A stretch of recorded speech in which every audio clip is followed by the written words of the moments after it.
Everyone, welcome. Thank you for your attention this afternoon to hear about the Tyree business and a little bit about my journey. So I'm General Manager and Technical Lead for the Tyree Transformer business. Tyree Transformers is a manufacturer of transformers based in Australia. We started our journey as a manufacturer in 1946. And really established ourselves as an Australian-owned manufacturer very early on. Our founder, Sir William Tyree, established the business in a small shed in Camperdown, and he built a business rapidly through the 50s and 60s on the back of some pretty significant infrastructure projects in Australia. My role in Tyree, I'm an electrical engineer. I started with the company as a graduate out of university, and spent some years as a graduate engineer designing, working on the production floor and in our test areas, both in design and manufacturing processes for distribution and power transformers. I then left the company, worked offshore, as Stephanie mentioned, for a couple of multinationals and also just some smaller US-based companies, but really with a focus around engineering for manufactured product. So whilst my education was that of an electrical engineer with a specialty in power systems, it was more about product. And I guess my career's been very much focused on realizing products for the power industry, and particularly into unique power systems and I guess development of product for power systems.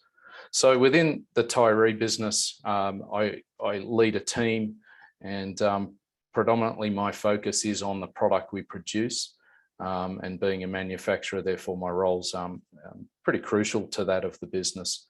But for the Tyree business, to explain a little bit further, we employ over 390 full-time employees.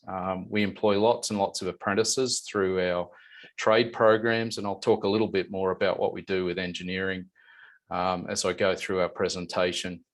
The business has a unique company structure, and that is that the owner passed away at the age of 91, was a pretty fit 90-year-old. He passed away and actually left the business to a trust he established during his working career. And what that means is that the business today operates as a commercial entity, but its profits are distributed between the business and a charitable foundation he established late in his career. So we actually work to generate monies that can then be given away, and I'll talk a little bit about what that means. And so some of, I guess, the good things that come about from that is really returning to the industry and I guess good projects thereabouts. In terms of the Tyree Group, there are three companies. Tyree Transformers is one that I represent, but we have two other business units. I'm not going to cover in great detail today, but we do have a cable factory just out of Melbourne, and we've got a sister company to that based in New Zealand. The Tyree Foundation, and the foundation's actually the owner of the transformer business these days. As mentioned, they're a registered not-for-profit entity. They were founded in the 70s, and they were founded, jumping around. They were founded on the basis of some initial donations provided by our company founder, and that was $1 million he gave back in the 70s. To Medicheck, which was one of Australia's first digital diagnosing and really about health screening and record management. Today, we donate in excess of 2.2 million per annum, and a lot of the things that we go into. I'm just going to turn my slide transition off for a second. Apologies.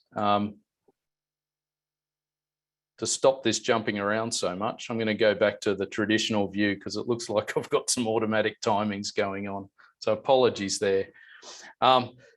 So in simple terms, the Tyree Foundation that owns the transformer business does provide a lot of the profits generated from the commercial business back to engineering, healthcare, sciences. So some of the work you'll see going on, particularly from the foundation, is involved in the universities, some of which you may be part of.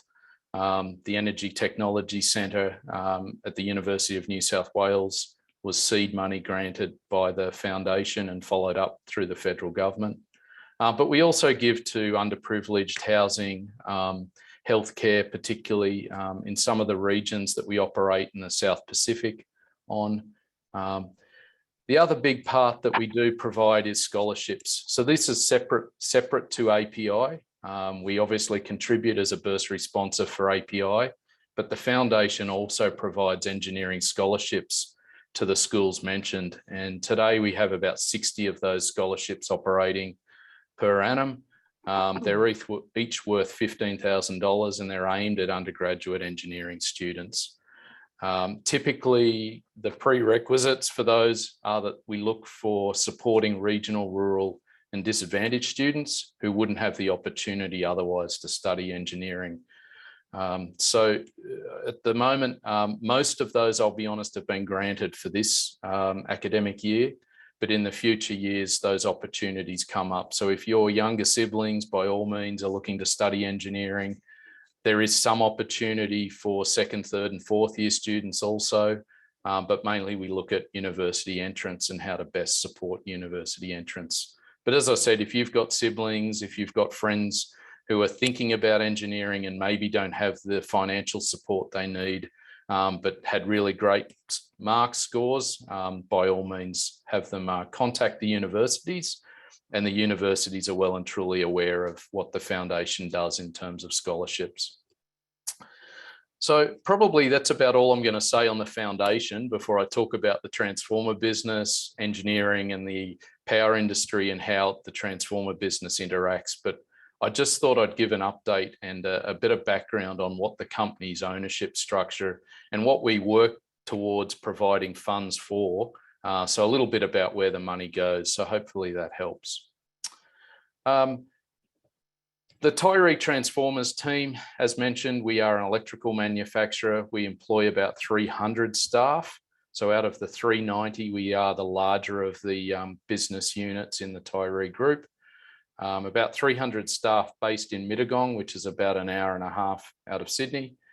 And in that group, we've got professional engineers, electrical, mechanical, manufacturing, engineering professionals, and their roles typically focus on design, manufacturing processes, tooling, and really the engineering inputs needed to produce a product from literally a concept up to a final product. We also employ undergraduates. Some of those come in through our scholarship programs. We have trainee engineers that are basically working either in sandwich part through their final years of university or simply to fulfill their industrial experience. So we have a lot of that engagement through universities. The other piece is we have a very, I guess, active trades role and a number of apprentices working across the business, from electricians, high voltage technicians, fitters, machinists, boilermakers for welding, and even professional spray painters. So a very mixed set of disciplines to realise a power system product. As well as that, we've got the normal business type activities going on. And most definitely we rely very heavily on our production staff who are typically trained on the roles and on the jobs. And typically that usually means some of the engineering skills starting to pass down and how to interpret engineering specifications, instructions. In terms of our site, we've got a reasonably large site in the Mittagong facility. It occupies 3 pretty large factory buildings you can see there. We're an industrial site, although typically quite clean the work we do.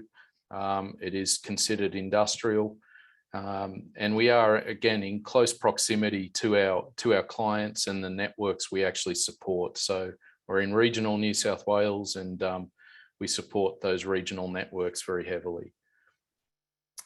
So in terms of the sorts of things you see in our factories, and by all means, the opportunities do arise where engineers, engineering students, scholars, bursary students can come and tour the factory. We're discussing at the moment with David, Stephanie and the team, opportunities to open the factories up and let the API teams come through and have a look at what we do. We operate factories that do produce product from design up to finished goods, and with varying levels of investment in automation. So the distribution transformer factory, very much based on distribution product, which is really providing transformers to step from medium voltages down to end use type voltages that we consume in our homes, we consume in business. So these particular transformers used in high volume, there are somewhere in the order of 1.5 million distribution transformers currently in service in our power system nationally. So this factory provides not only support for the existing ones and replacement for the existing ones, but growth as our networks grow and change. So the distribution transformer factory is pretty busy. We run some continual production lines as well as some made to order lines.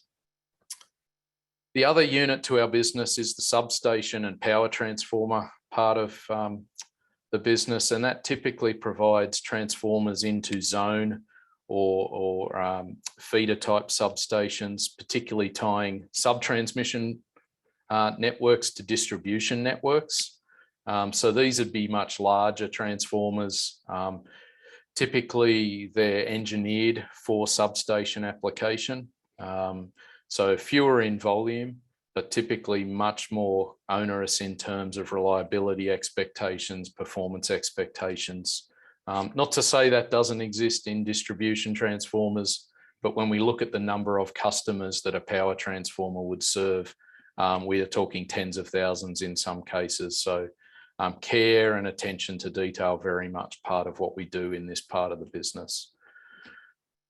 Our other piece to the business that services both transformer factories is a big metalworking operation.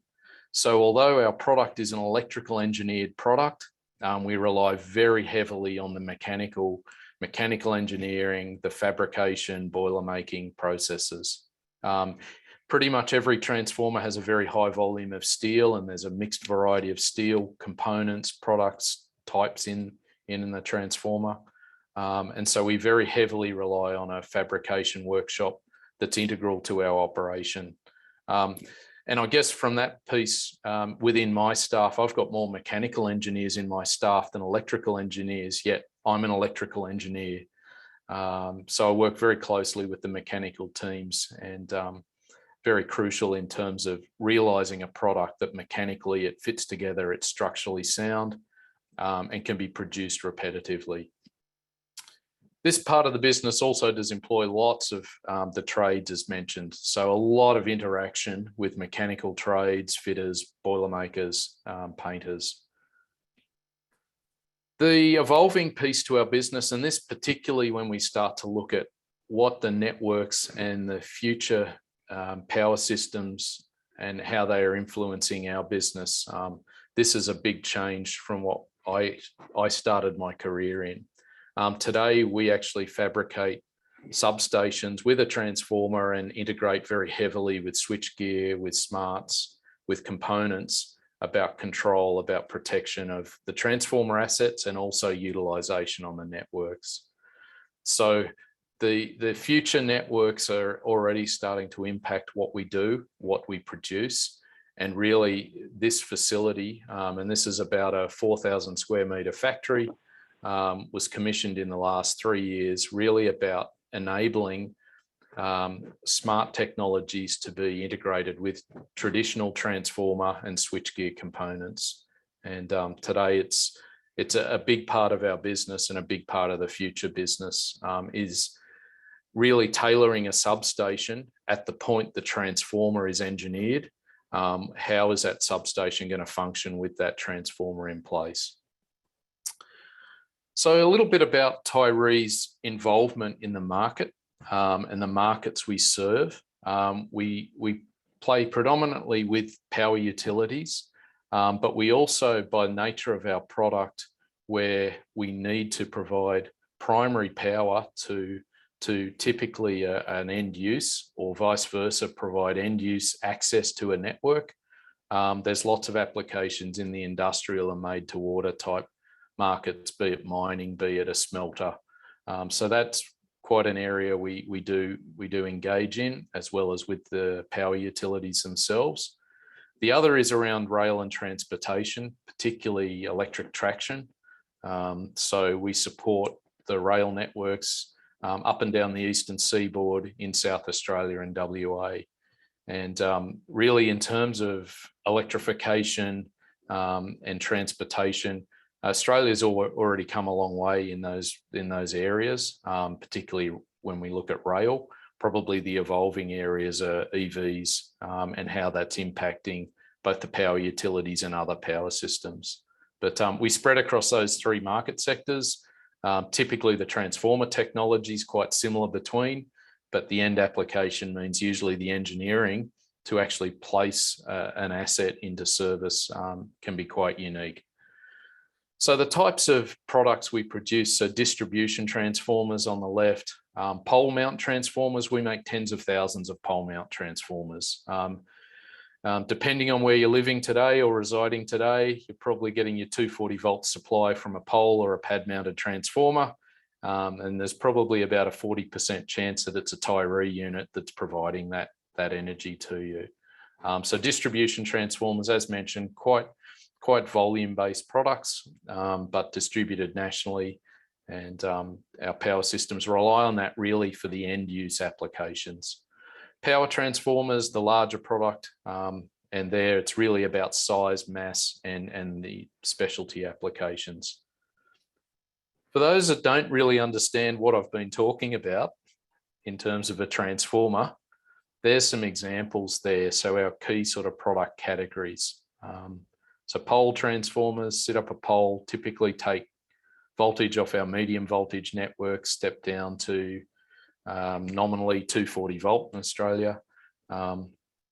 Some varieties of those that sit on the ground, depending on which state and territory you might reside in. And so there's a variety of designs specific to networks around the country. Power transformers are the complex, large assets you see in our substations, and those particularly tend to be engineered for the substation application that they reside in. So rather than taking a transformer and make the substation work around it, usually they're engineered for the end use. The next, I guess, areas I thought I'd touch on is how our business, particularly with evolving networks, with future power system challenges and changes, is impacting what we do and how we see the transformer playing a crucial role in that. So really, when we talk about what we consider future needs for our business, we look at electrification and rollout of electrification. The history of our business and the history of the product is that AC distribution, AC networks have always relied on transformers.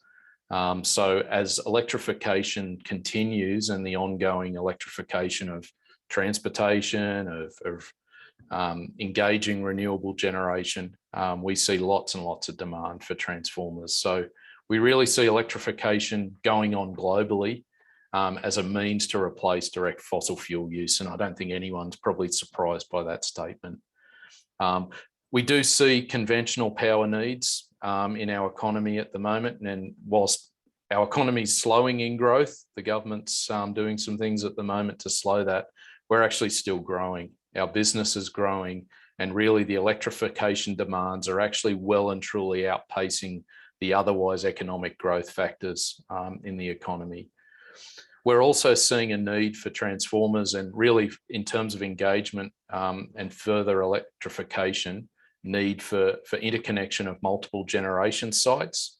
We're seeing lots and lots of inquiries on how to connect renewables, how to connect batteries, how to connect even small hydro generators. And we're seeing lots of needs for transformers being a common point of connection for a lot of those multiple generation sites.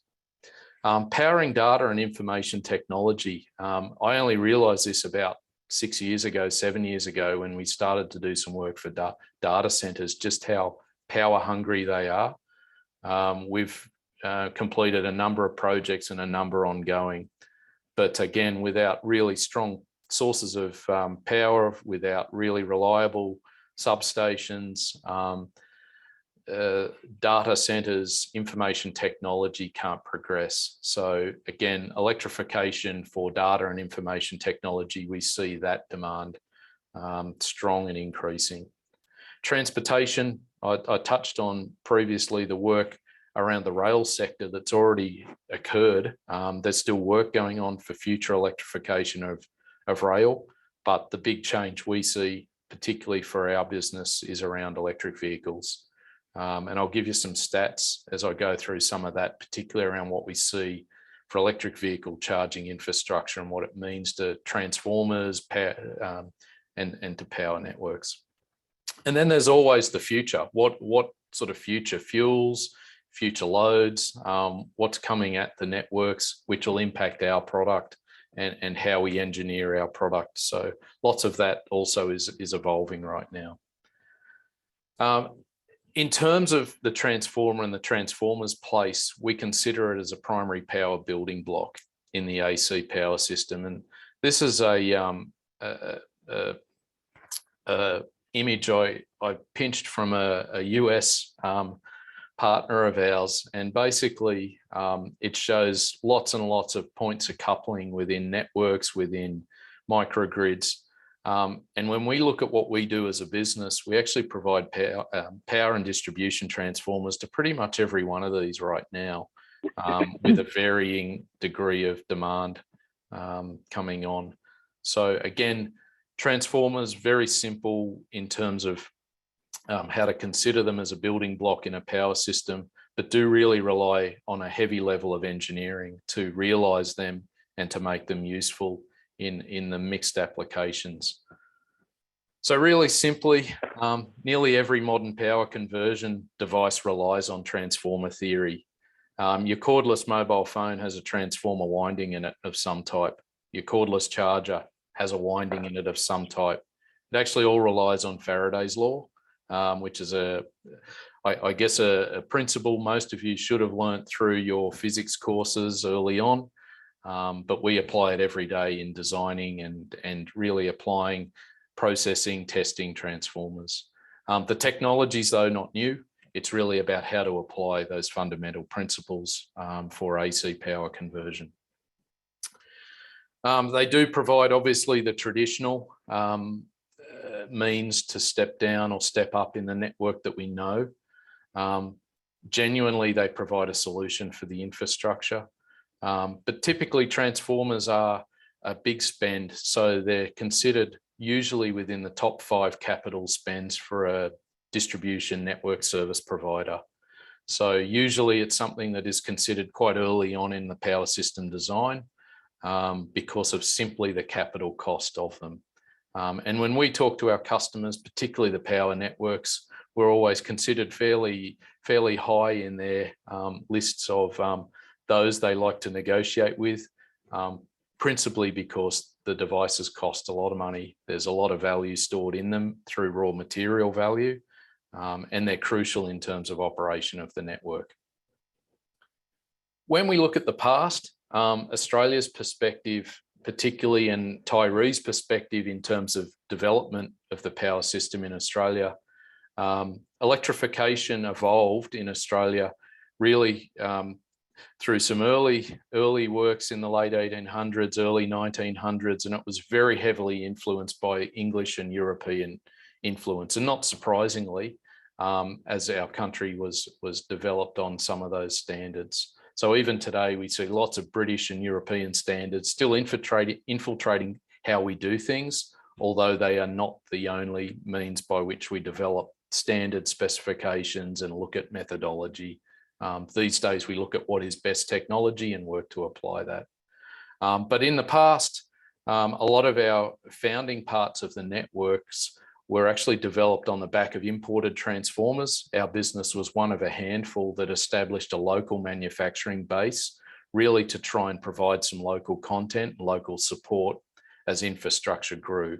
So large-scale generators, big transmission interconnections in those days, and the resource sector starting to expand. So as mining started to figure out we needed power systems to operate mining equipment, our business and like a handful of others look to provide infrastructure for that. You can see there how simply some of, I guess, the product was originally handled.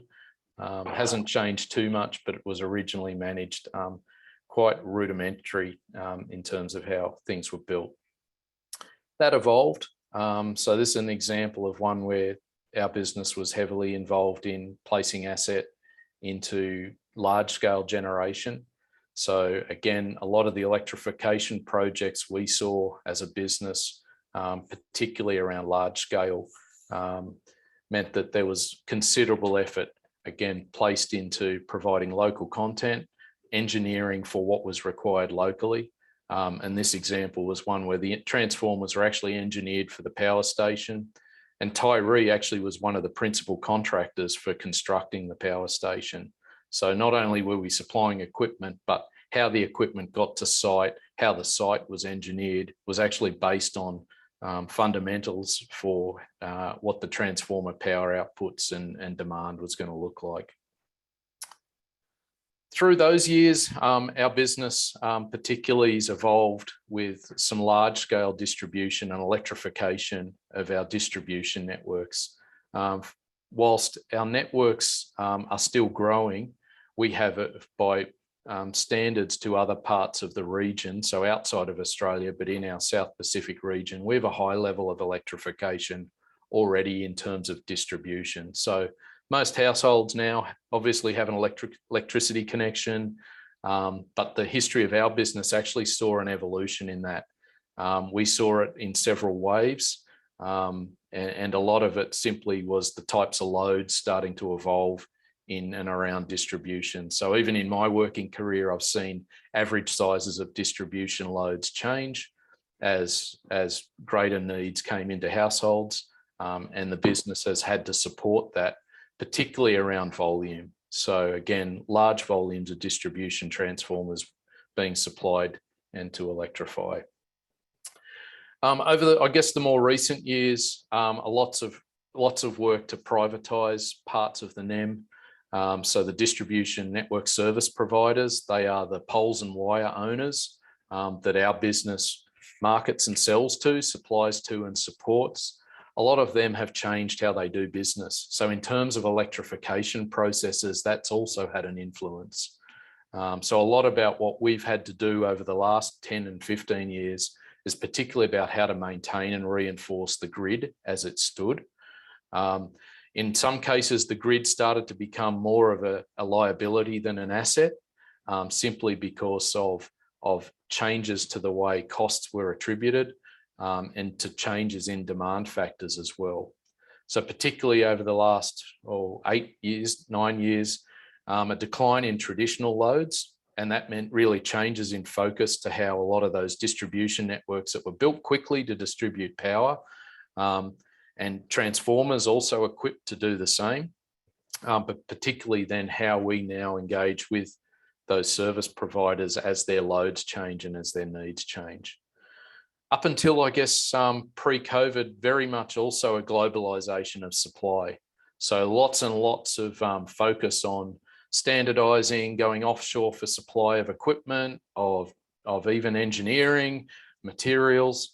Probably, if anything, the last 3 years has taught us is that we need very strong local ability to support what we're doing, particularly when we've got changes going on in our networks. And so I'll be honest, some of the things we're seeing in our business are reversals of what we saw between 2007 and 2017, particularly with some of that real emphasis to push for globalization. Some of what we've learned is that we actually need to be very capable locally. And we're doing that with how we supply, how we design, and how we field our transformer and substation products.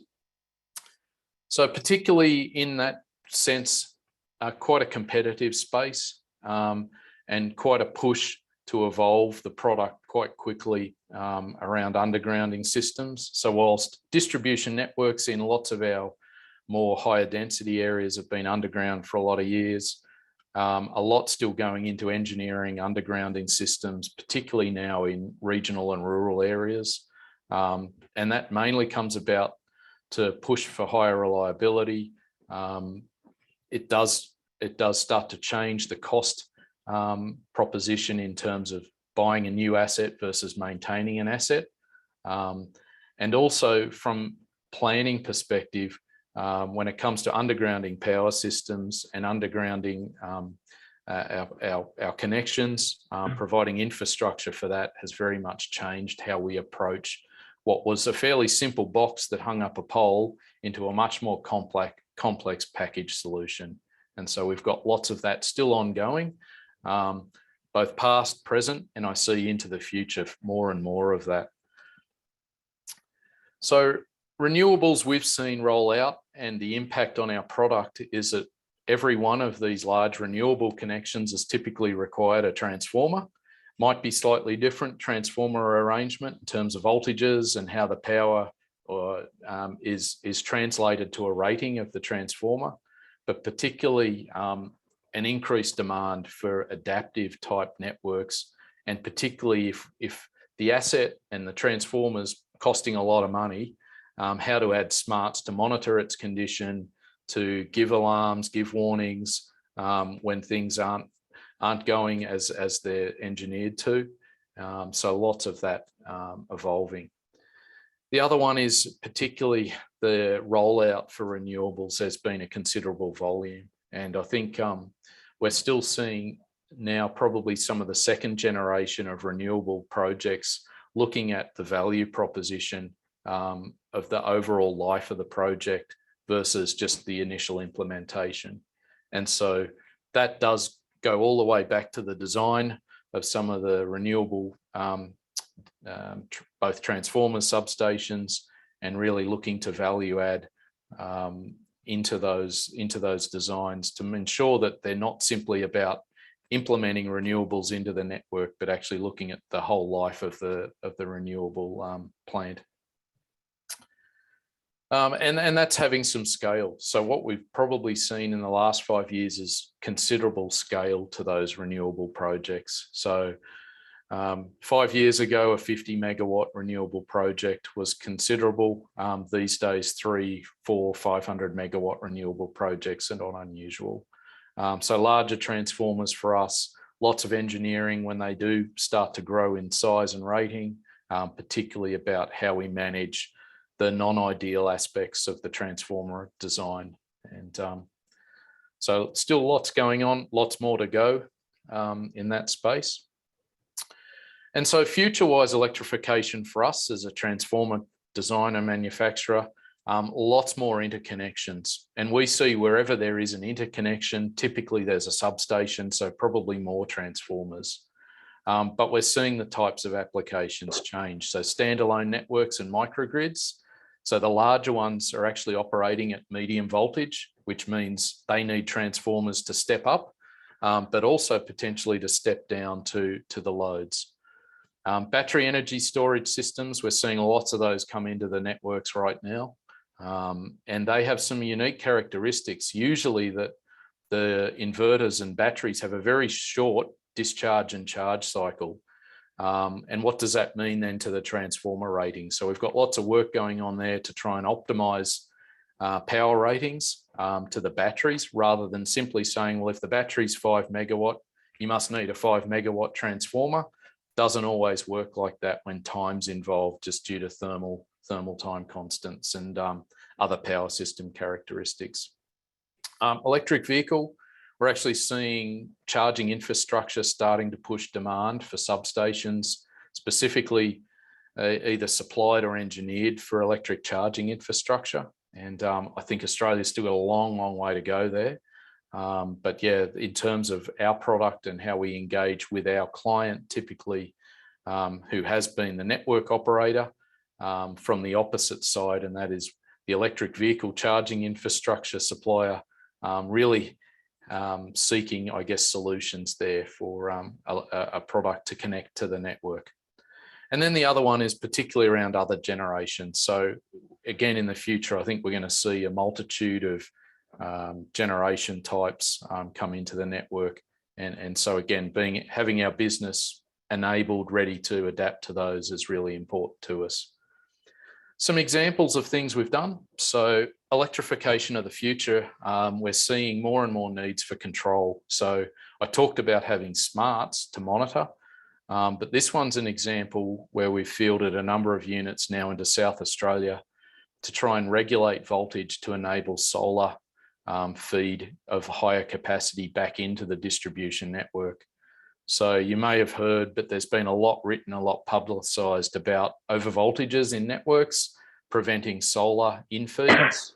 And so this is a trial project that was started about 6 years ago. It's now well and truly into production, and we're supplying quite a number of these into outlying regional areas where the distribution network voltages aren't in their own rights capable of supporting lots of reverse power flow, but by making the transformer regulating, and we do that with some technology for automated tap changing, we're basically controlling voltage at the point of connection and therefore enabling solar. We see more and more of this, and I think the network operators are starting to realise as well that some of these, I guess, original concepts now are going to form into mainstream products and solutions as the renewables continue into our distribution networks. The other one is particularly around hybrid systems. So this is a substation we constructed for a hybrid energy park. We're seeing a few of these types of projects go on, where literally it's a microgrid in itself, basically trying to both produce but also to store energy. So pumped hydro, this substation was used in the hydro system originally to deploy some of the early power distribution within the site, but a number of pumped hydro systems now rolling out across the country are going to mean absolutely custom substations and transformer type solutions for those. The other one is mentioned, so this is an example of a battery energy storage system that we supplied transformers to in Western Sydney. This was a relatively small one, it was about 50 megawatt. Lots of large scale ones now going in, which we're working with a number of, I guess, key suppliers and key network providers too. As mentioned, transformer can be a little unique, that the batteries typically have a really rapid discharge and rapid charge cycle if needed. And a lot of that is based on wholesale pricing algorithms. The charge and discharge will be called on at times where the power system actually needs it. So to ensure the transformer has capacity to support that, but also to try and ensure that the transformer, when left in circuit, basically doing not much of anything, is efficient and doesn't waste energy has also been really important. So again, making sure we don't oversize the asset, because typically oversizing the asset means it's probably not as efficient as it needs to be. The other one, electric vehicles, as I mentioned, we're seeing a big uptake, particularly in pad-mounted type substations. So these are the sort you'd see on a footpath. Again, we're seeing the need for a transformer and substation to manage dynamic loads and potentially generation as vehicle to grid charging infrastructure comes in. The transformer will need to also support those types of transient loads. And typically the ratings, as you can see, what conventionally at homes were pretty small rating, 9 to 15 kilowatts. When we look at some of the really ultra fast charging technologies coming into the network, we're looking at 300 and 400 kilowatt type loads on substations.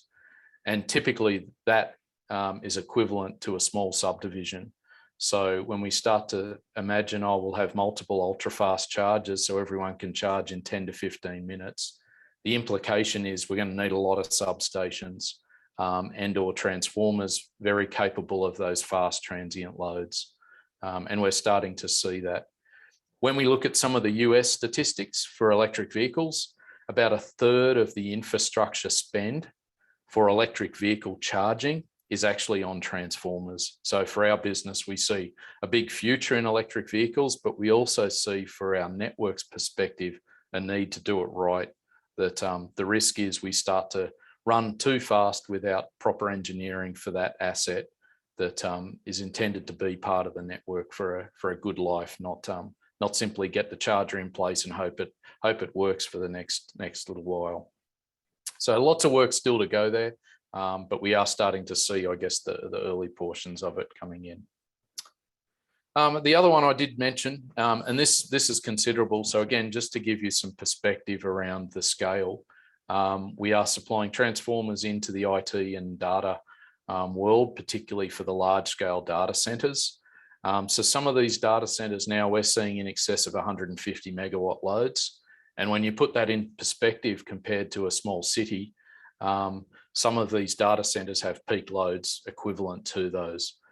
They're really considerable assets. The substation, the equipment, the electrical connection provided is considerable.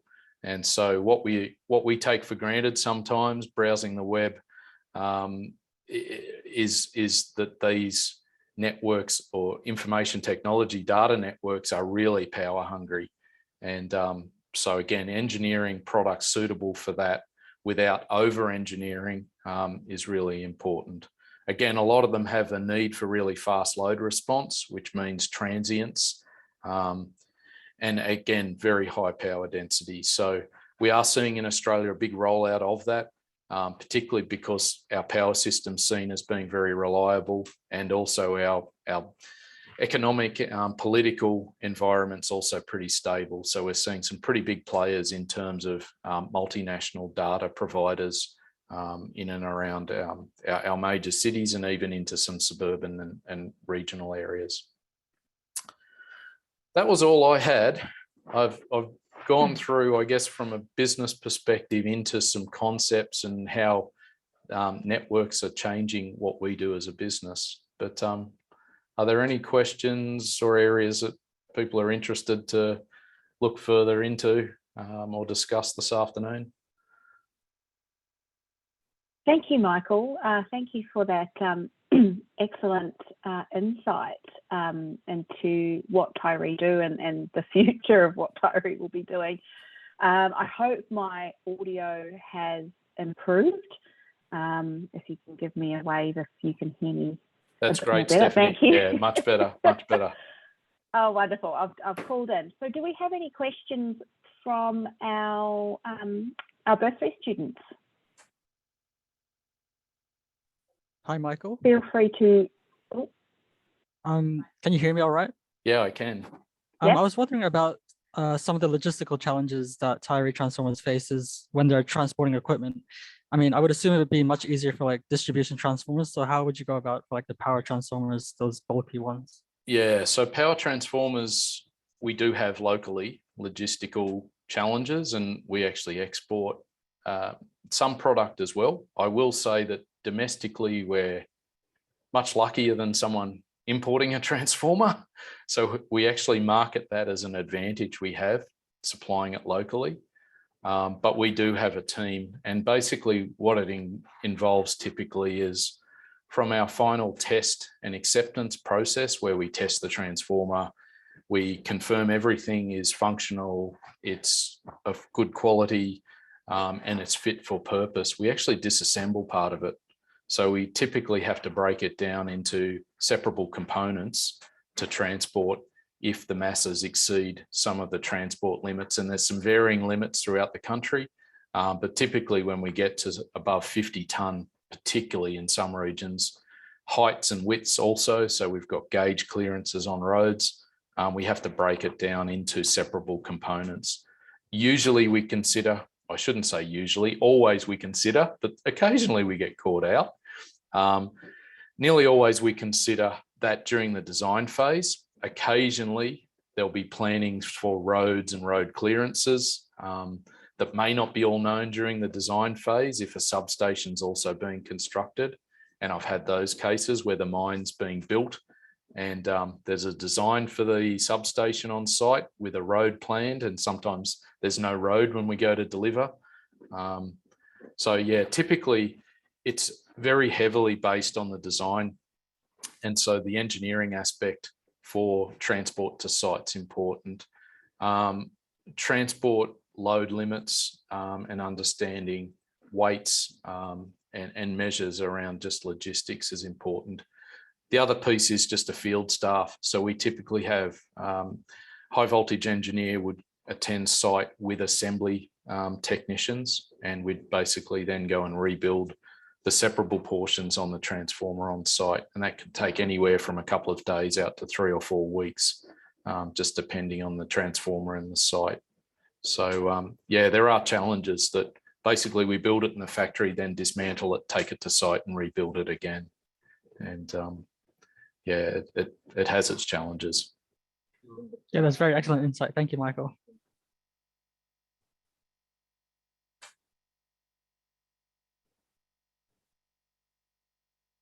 Any other questions?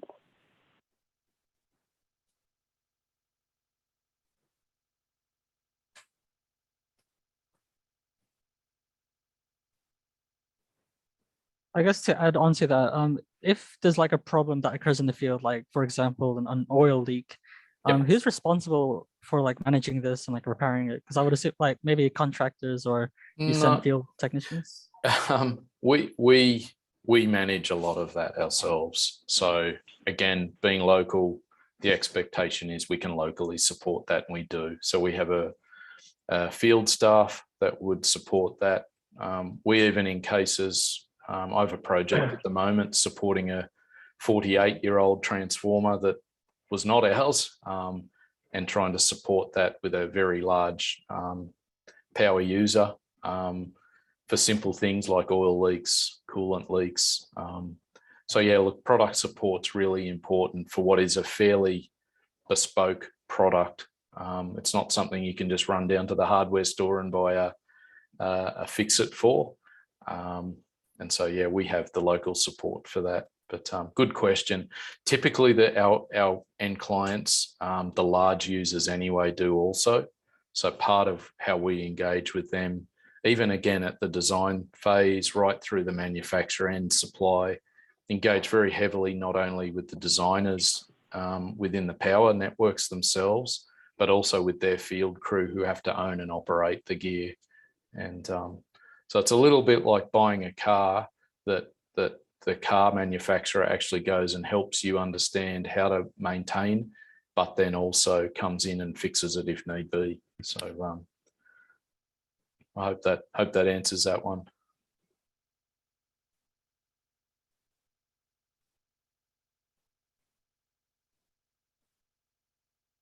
Excellent. Any final questions?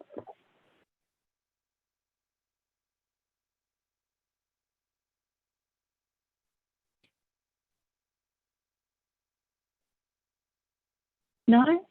Well, I would like to thank Michael for your time and energy for presenting to us on Tyree and what and going deeper into what Tyree does, the people that you need, and the future of what the business may look like with the development of different technologies and using new tech. So if we were in a room, we would give Michael a hand. So if we can thank Michael for his time. Thank you. Thanks, everyone.